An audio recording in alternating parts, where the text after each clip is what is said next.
name's Molly. I'm going to be your guide today, so you don't feel like being led around by a complete stranger. A little bit of background information on me. Originally from North Carolina, I moved down here about 5.5 years ago because I thought, well, I love Disney, I love plants, animals, and nature. Why not come down here and combine the two things I love most? So here I am. I've been leading these animal nature tours here at Walt Disney World for about 4 of those 5.5 years. So if you've ever done Caring for Giants, Up Close with Rhinos, Dolphins and Dads, you might have seen me once or twice.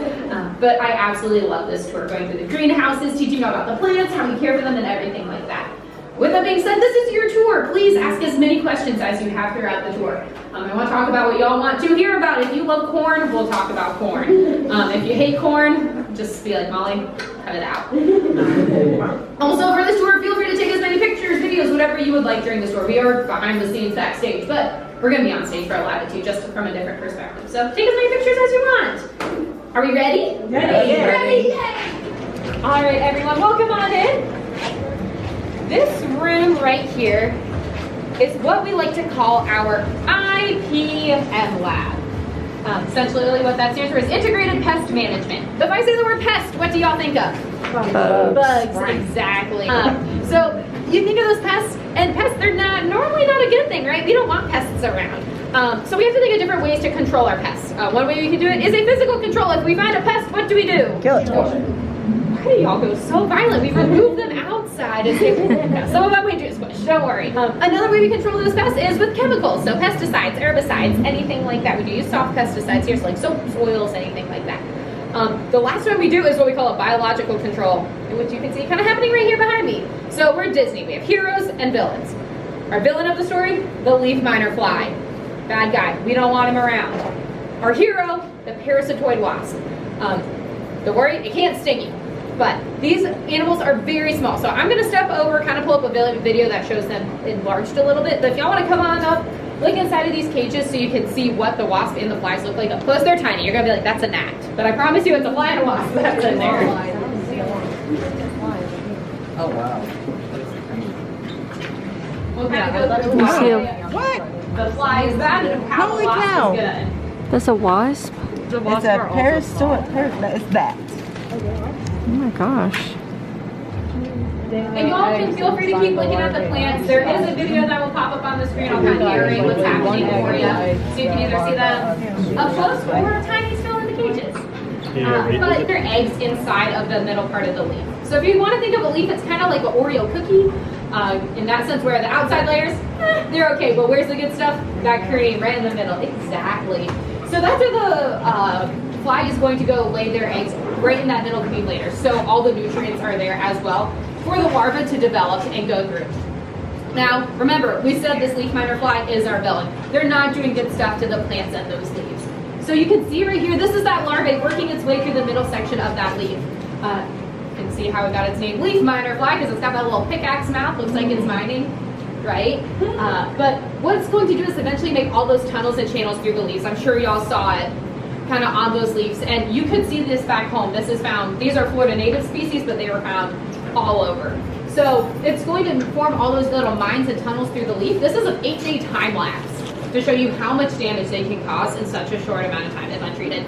But here you can see this is our hero of the story, that parasitoid wasp. What that wasp is going to do is walk around on those leaves, feel the vibrations of the larva inside, and then they're actually going to lay their egg inside of that larvae. So, kind of fascinating. So they're going to lay it down, and like you said, you find them on tomato plants. These are lima beans, by the way, in case anyone was wondering. So yes, they do like different types of produce as well. But once the larva has reached the end of its lifespan, it is going to fall from the leaf. Now, if it's a leaf miner larvae, what would emerge from it? A leaf miner. A leaf miner, but because our parasitoid wasp stepped in and saved the day, our hero, what's going to emerge? A wasp, exactly. So that wasp physically cannot live unless the leaf miner fly is around. But do we want too many leaf miner flies? No. So it's kind of a weird ratio you got to deal with. So kind of what you're looking at over here is once they fall from that leaf, we are actually gathering them in cups underneath because, again, the larvae is going to fall out. And we were able to gather them. Ta-da! So we eventually have a cup full of wasps. So if we ever have to release them in the greenhouse, we've got some on deck. So plants are something, they have something called totipotency.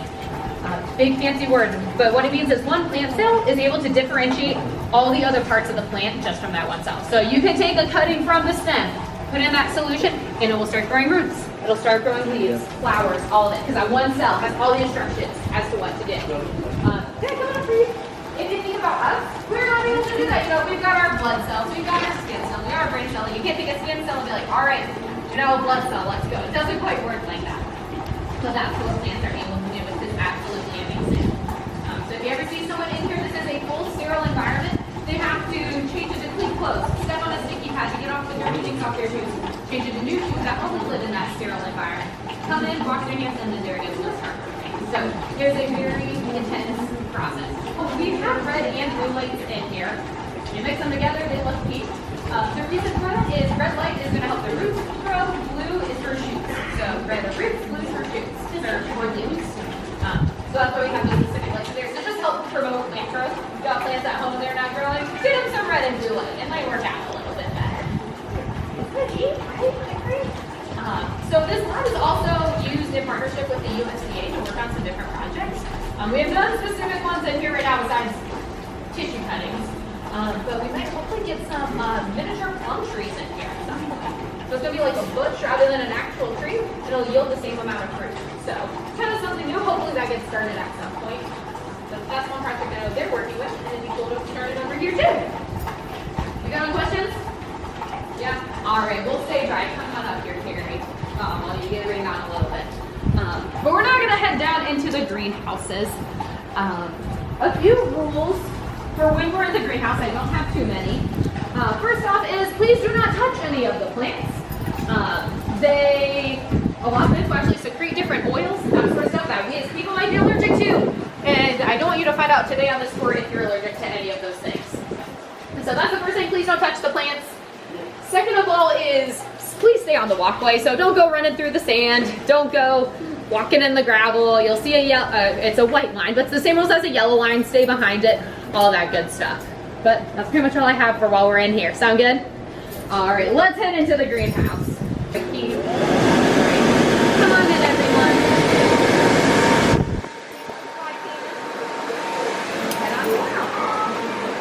So, we are in our greenhouse. The reason you can see why I got the name is because we have lots of different creative ways that we're growing plants in here. And all our plants are grown hydroponically. Does anyone know what hydroponically means? In water? Yeah, so you really use water as your main source. Because all plants need 5 things in order to grow. Anyone know what those 5 things are? Shade, water, sun. Jesse. I know at least 3 of them. Okay. Light, nutrients, and water. Light, nutrients, and water. What else do we have? Will? Air. What's our last one? What's that? Soil. S. Ah, a lot of people say soil. It is not soil. So it is not soil. It's actually support. Because they get the nutrients they need from the soil, but they need support, something to help hold them up, right? So I was like looking at our kale over here. In those chambers, it is having water and nutrients sprayed on it. It gets light from above, got air all around it, and then the support is actually that metal rod that is growing up. So kind of cool and different. That's an aeroponic system. I think air has lots of air in it. So then, come on, you can go on up and lightly touch just one of his leaves so everyone gets a chance to do it. You'll see he's going to start to close. Come on up. Ooh,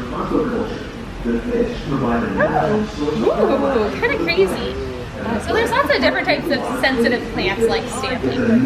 Tamarind is actually one that's a sensitive plant. But the reason Stanley closes up, so let's say a bug lands on his leaf, is that good? No, he's going to close up that leaf to help protect it if a bug were to come by. Or let's say an animal runs by and brushes his leaf, he's going to close up as well. And then what's actually fascinating is at nighttime, once the sun starts to go down, he'll go ahead and close those leaves as well. Because there's no more sunlight out, so to help protect him during the night, he'll close on up. Kind of fascinating. And you'll notice as he starts to close, his roots become exposed. So as it starts to rain, rain is hitting those leaves, they'll start to close up, so he can go down to his roots. Stanley's a cool one, right? Mm-hmm. Did everyone get a chance to touch Stanley? If you haven't, we're gonna slowly migrate this way. I'll walk very slowly so everyone gets a chance to touch Stanley. I'll start with you can give him a nice brush on the leaves. You can shake a little bit of the leaf as well. And he's sensitive, so he'll close right on up. Now, a lot of people ask where you can find the Stanley all over. Stanley technically is an invasive species, so you can find Stanleys pretty much wherever you're from. Again, don't go up and start touching on the plants. I would not quite sit down. I'm going to walk out to a lot of these bird trucks and stuff. Here's like a point out for chives. Because there's actually two different types of chives. So over here we've got garlic chives. And then when we get over to our hydroponic rotate, these are going to be onion chives. But you can tell the difference is by looking at that stalk that's coming out. Onion chives are going to have a round one, think, oh, onion round. The garlic ones are going to be black. Now, I will say I do have an opportunity for us to try something from the greenhouse. Would you like to try something? Yes. Before I pass these up, does anyone have a melon or a cucumber allergy? No? Alright, just making sure. Cucumbers are kind of in that melonish family. But I need a volunteer. You want to be a volunteer? Will, come on up. I'm going to have you pull that sign that says hydroponic rotate off of that. Yep, the front sheet. Just pull it right on off. Yep. Perfect. Ta-da! So this is an example of how y'all could grow hydroponically at home. Super easy. We got a fish tank. We've got our expanded polystyrene floating on top. And then our chives are hanging out there in the middle. So very, very easy to kind of go about growing those. So all you need is nutrients in there and then a little bubbler to give them some air. And so you're all set. So I do have papers on that at the end if anyone is interested in learning how. Plus I like to reveal the hidden Mickey in it. So makes it a little bit fun. All right, so I'm going to come around and pass us out some cucumbers. Again, does everyone want one first off? Yes. Oh, Reese said absolutely. I saw your eyes light up. Beautiful. Alrighty, my friends. We're going to come get y'all some cucumbers. These are probably the freshest cucumbers you will ever eat. They were harvested this morning, sent over to Sunshine Seasons. They washed them, cut them up for us, and then they put them back in our refrigerator. So, harvested today.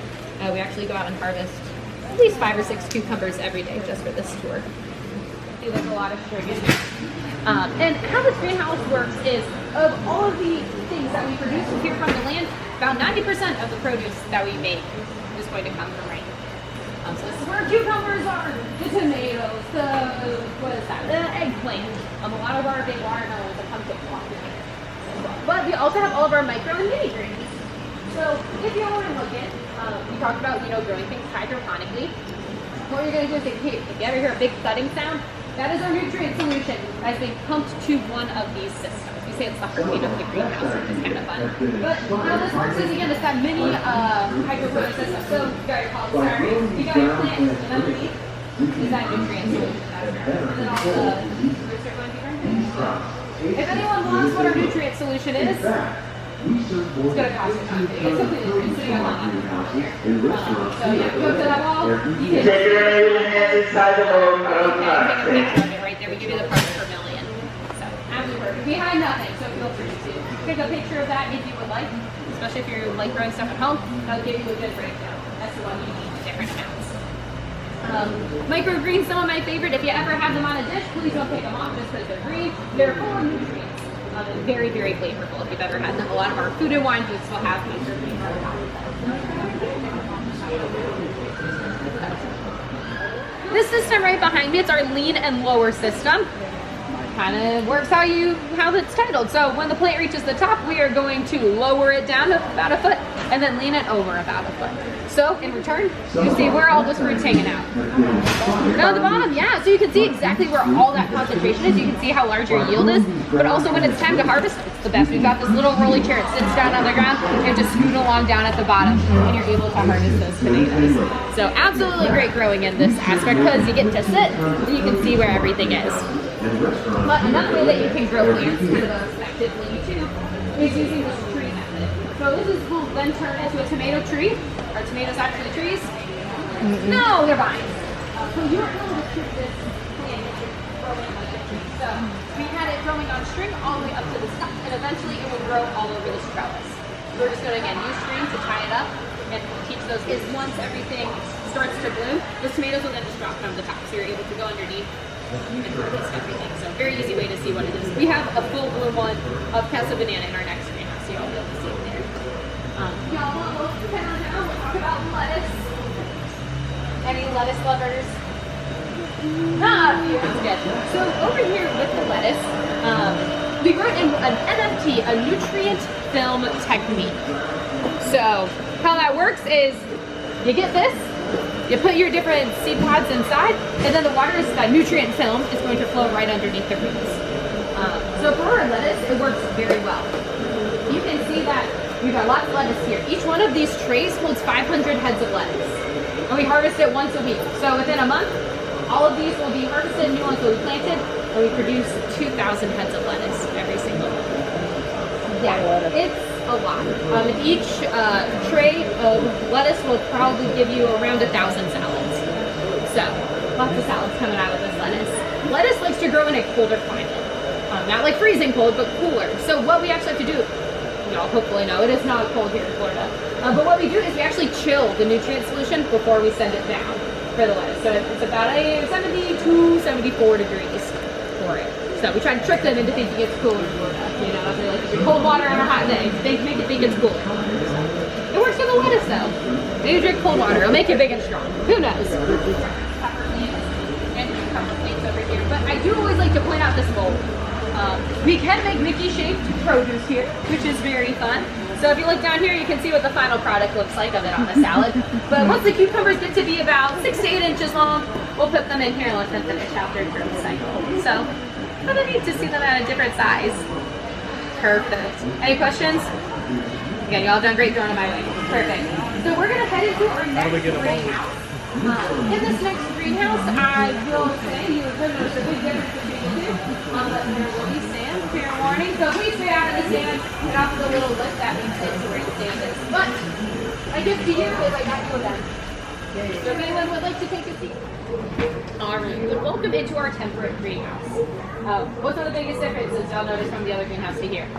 Sand! Exactly. They're like, it's cooler. Yeah, sure, we'll say it's cooler. But yeah, sand is one of the huge ones. Yeah.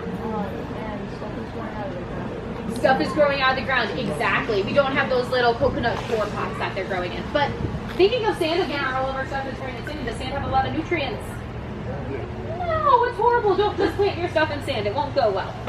But the way we're able to give our nutrients to our plants here is via these drip lines. So as water runs down the drip line will be up. We actually plant the seeds below. So water drips down, gravity will pull it down, and then water will go down to the roots. We'll let you feel it over here, Jason, if you want.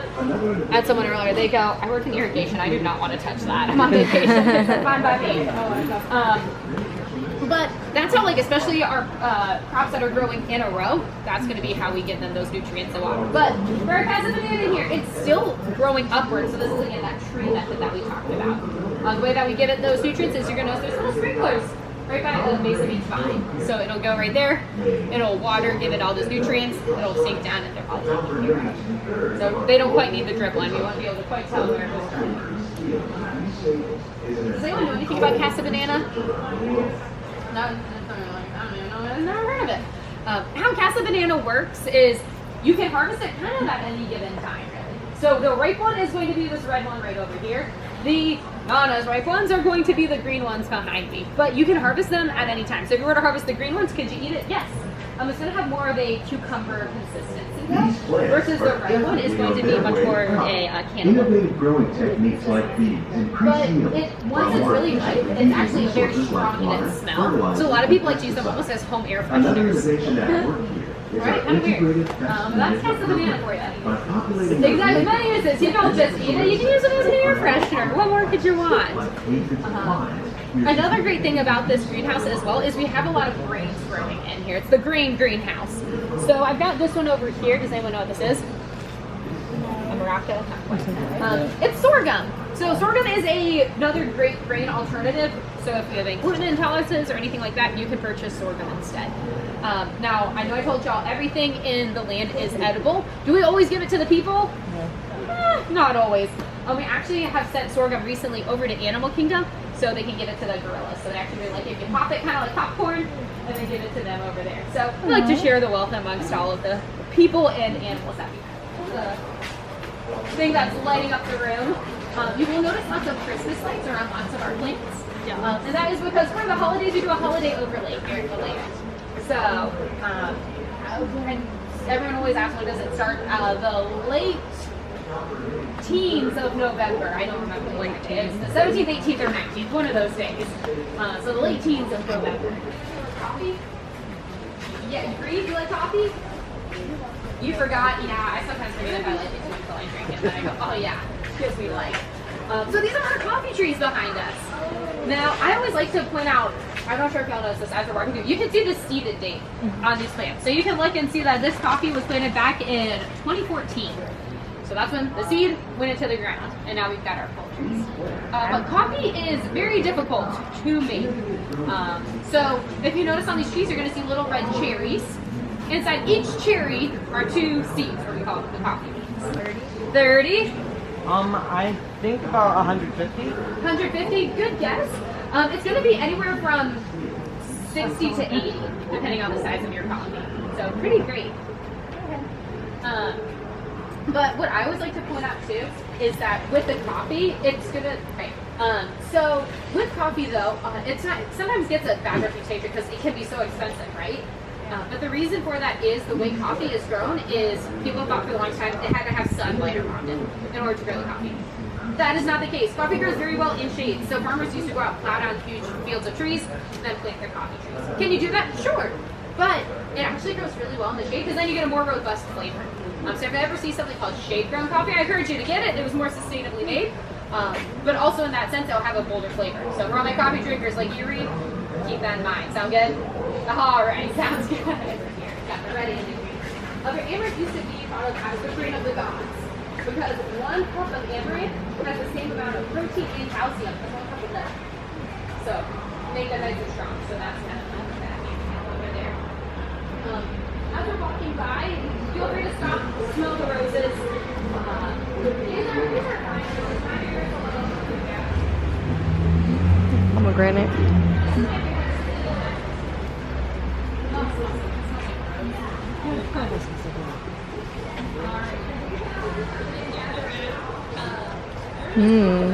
Smells good. Exactly. So with cotton, have anyone ever seen cotton lights and all that sort of stuff? They've got to come in here to help they did set up have some lights, the- even though our horticulturist actually set up what? Anyone back there want to feel cotton? What was that? It is lemon and everything like that. So that rind is what it's mostly used for. When you can zest it, you still have a nice little zest, but I wouldn't quite encourage going and buying one and be like, oh, make food is hand lemonade. Not going to work out too well. But that's how it works. All right. Head on into the next portion.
Some of y'all may not even know that's when you go to the grocery store and you see those small bananas.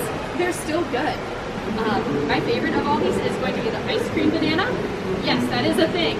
They're small, they're super, super sweet, kind of like ice cream, right? You freeze them, delicious. So good. But one of my favorite things about bananas is a lot of people call it a banana tree. Fun fact, not even a tree. It's technically an herbaceous plant. Fancy way for saying that what looks like the bark of a tree is actually a compacted leaf. So in return, every part of the banana plant is edible. So you can eat the bananas themselves, a bunch of bananas. You can eat these leaves. You can eat the roots. You can eat the seeds. You can eat the flowers. You can eat all of it. I can say I've only had 2 parts of the entire banana plant. I've had a banana, I've had the leaf. Anyone want to take a guess what the leaf tastes like? Yeah, grass lettuce, really crunchy. I would not suggest it, but some of our chefs actually do request banana leaves because what they do is they don't sit here and take one. They're gonna sit there and actually saute them, cook them down a little bit. Good job, thanks, Reed. Cook it down a little bit, and a lot of times they'll wrap different items in it. So, kind of cool. I would love to try banana leaf in that aspect, but I can tell you, just eating a piece of it tastes like very crunchy, tasteless, stringy lettuce. Right? I'm selling up a banana leaf so well. To be honest with you, of the 400, only about 3 of them are considered edible by the USDA. Now, not saying those other 300 varieties are not, but there's only 3 that have been tested to, yes, you are approved to eat these. So, with that, a lot of vanilla that we eat is actually produced over in Madagascar. But vanilla has one pollinator, it is a specific bee found in South America. So, what the farmers have to do is they get the flower that's where the boy is, they put the rose on right or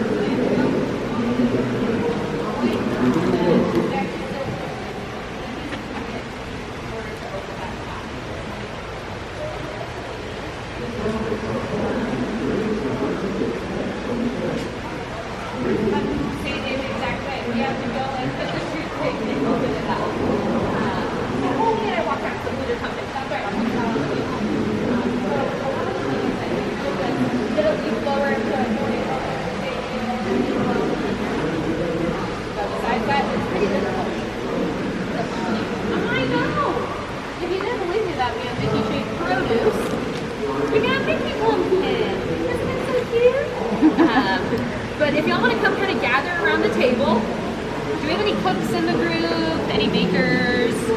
Anyone that likes to eat food? Yeah, all of us at least like to eat something. Absolutely. So with that, I have a spice challenge for us to do. So essentially, I'm gonna have some of y'all pick a number 1 through 40. We'll pull out the spice, send it around, have y'all smell it, see if we can figure out what it is as a group. Some of these are probably more common than others, I'll give you a fair warning, but nevertheless, they're still spices. All right, oh no, one fell. Spice challenge. All right, do you want to pick one? Yeah. Give me a number, 1 through 40. 17! Awesome, 17. I need someone else, another volunteer. Give me a number. 39. 30. Every group has chosen 39 today. I'm not kidding you. I don't know why. They're like, I don't want to go all the way to 40, but I'll go close. And then, Reed, give me the last number. 18. All right. So, be careful as these pass around. These are actual spices in here, but give it a little whiff. We'll send one over this way. Reed, I'll send this one to you.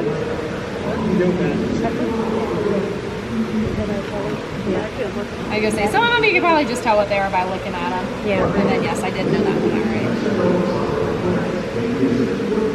Boy. I'm gonna say, you'll probably get 2 of them, 1.5 of them. The last one, good luck. 39, everyone likes it. I've yet to have someone actually get it right on the first go around. That's 39, you're like, I'm determined, I'm gonna figure out 39. You needed a second smell, let me know. Some of them should be, I wouldn't say self-explanatory. Hopefully you can figure out at least one of them. Also by looks alone, you can do that. I think that one. So I know for sure one of the spices is hanging out in this area. This is our spice garden if you couldn't figure out. We got all sorts of spices around. Yeah, mustard. So I know for sure one of the spices is here in the spice garden. I don't think we currently have the other 2, but I could be wrong. They change out plants in here all the time. All right, I've got my, all right. So when we guess the spices, do we want to guess in order from easiest to hardest or hardest to easiest? Easiest. Easiest to hardest? All right, then I've got my easiest one here. What is this? Pepper. Peppercorn, exactly. In case y'all didn't know, we've got pepper right over here. Yes, let me, or Will smell it. We've got pepper right over here. So Mickey is actually the oldest plant here in the greenhouse. Mickey is over 25 years old. Wow. And people always say the pepper tree. That is not the case. Pepper is not on a tree, it's a vine. So we have multiple vines growing up. We've got our Mickey body, and then we've got the ears attached. So you just kind of swirl the vines around, and it's all set. So, all right, good job. Y'all got your pepper. Check. All right. Easy or hard? Easy. For to mix, we're gonna go hard. Why not? All right. 39. Lemongrass? Not quite lemongrass. It's a little lavender. Seemed lavender. I will say it's not lavender. Can I smell it again? Absolutely.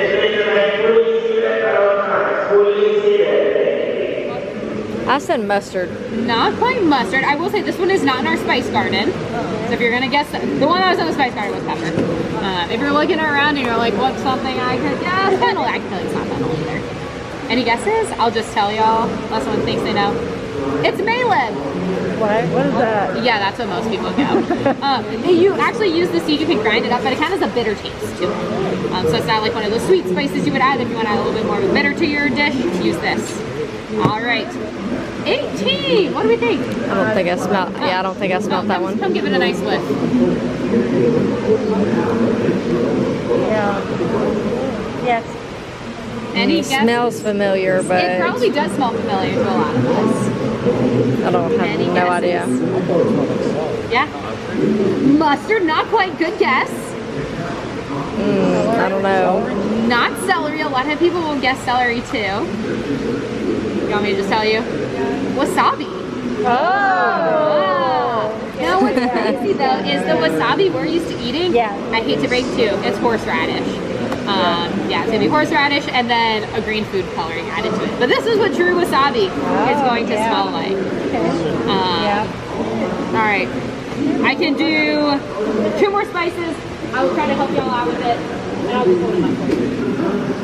All right, everyone take a guess what this one is. Vanilla bean. Vanilla. Yes, we already saw our vanilla. What about this one? Nutmeg. Nutmeg, yes. Now, has anyone ever heard of the place called Granada? Yeah. So, nutmeg actually saved that country. So, they were running low, they had nothing else to do, so they're like, well, let's plant nutmeg and produce it. And over 40% of the nutmeg that we produce comes from Granada itself. And what I think is so fun is they are so grateful to their nutmeg, they actually put it on their flag. So, kind of fun. All right, who would have thought put nutmeg on a flag? But that's what they did. Awesome. Great job, y'all. So, no trip is to complete to Disney without a picture with Mickey. I know, right? You're like, I only paid for this tour to get a picture with the Mickey Peppercorn. So if anyone wants a picture, go up, take a selfie. I'm more than happy to take photos of groups as well.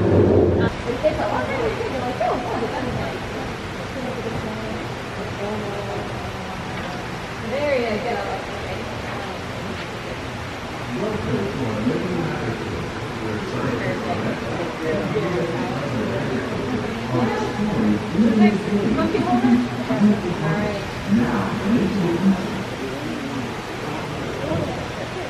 Yeah, come on, Joel, you can get in there. You have to hold it till you get.